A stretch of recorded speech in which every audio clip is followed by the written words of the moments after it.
नमस्कार दोस्तों, हमारे चैनल के अंदर आपका स्वागत है। दोस्तों, घर की रसोई को घर की तरक्की और घर की सौभाग्य का प्रतीक माना जाता है। जिस घर की रसोई जितनी ज़्यादा सुंदर, जितनी ज़्यादा स्वच्छ और अपने सारे प्रसाधन और अपनी सारी चीज़ों के साथ भरी होती है, दोस्तों अपने आप में देखा जाए तो उस घर की तरक्की, उस घर का भाग्य अपने आप में ही उत्तम होता है। और ऐसे घरों के अंदर हमेशा से ही माता लक्ष्मी निवास करती है।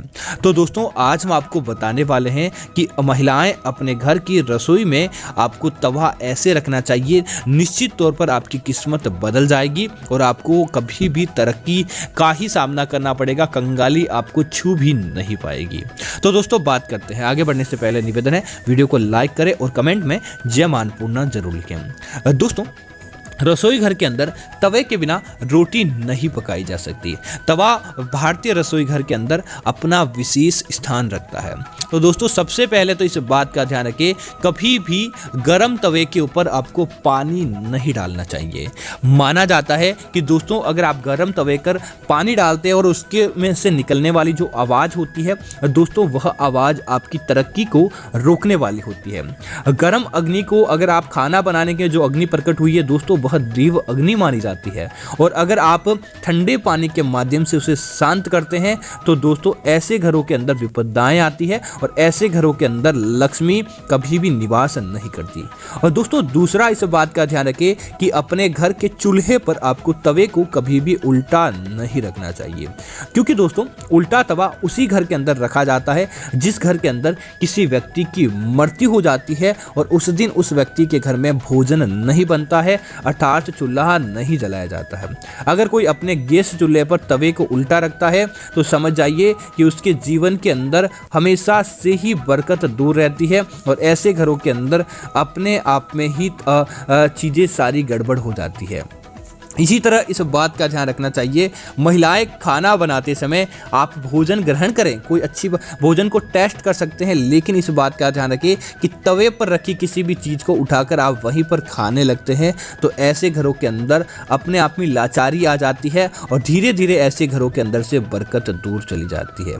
इसी तरह महिलाएं और पुरुष भी इस बात का विशेष ध्यान दें कि घर के अंदर अगर आपका तवा खंडित हो चुका है, चकला बेलन आप रोटी बनाते हैं और उसके अंदर हिलने डुलने की आवाज़ आती है, तवा टूट चुका है और ऐसी चीज़ों को, खंडित चीज़ों को अगर आप काम लेते हैं तो ऐसे घरों के अंदर और ऐसी चीज़ों के ऊपर राहु का स्थान हो जाता है और राहु उस स्थान को कभी भी आगे बढ़ने नहीं देता है। इस बात का आपको ज़रूर ध्यान रखना चाहिए।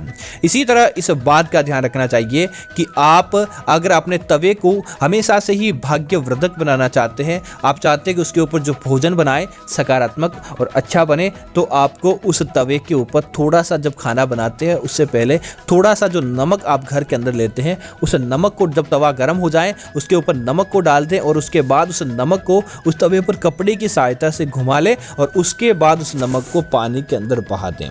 दोस्तों, आप देखेंगे कि इसके ऊपर जो भी आप भोजन उसके बाद बनाते हैं वह भोजन आपका दिव्य तुल्य माना जाता है और ऐसे भोजन को ग्रहण करने वाला व्यक्ति हमेशा से ही एक प्रबल और उत्तम भाग्यवर्धक माना जाता है।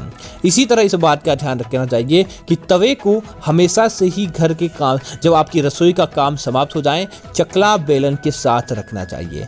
तवा और चकला बेलन जिस घर में एक साथ रहते हैं उस घर के अंदर धन धान्य की कभी भी कमी नहीं रहती। और दोस्तों, दूसरा, उस घर के अंदर माता अन्नपूर्णा सदैव निवास करती है।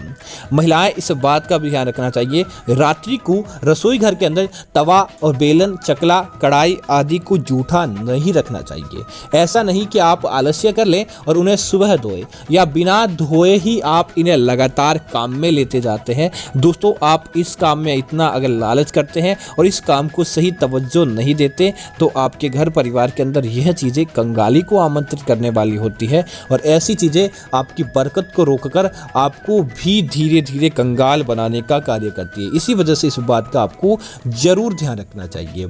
इसी तरह आप जिस तवे पर रोटी बनाते हैं, पहली रोटी आपको हमेशा गौ माता, काले कुत्ते या किसी जानवर के लिए निकालनी चाहिए और उसके बाद आपको परिवार के अन्य सदस्यों के लिए रोटी बनानी चाहिए।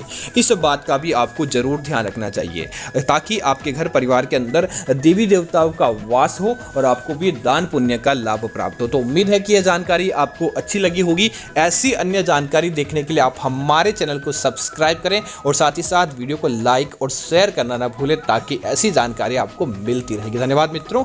जय श्री राम मित्रों।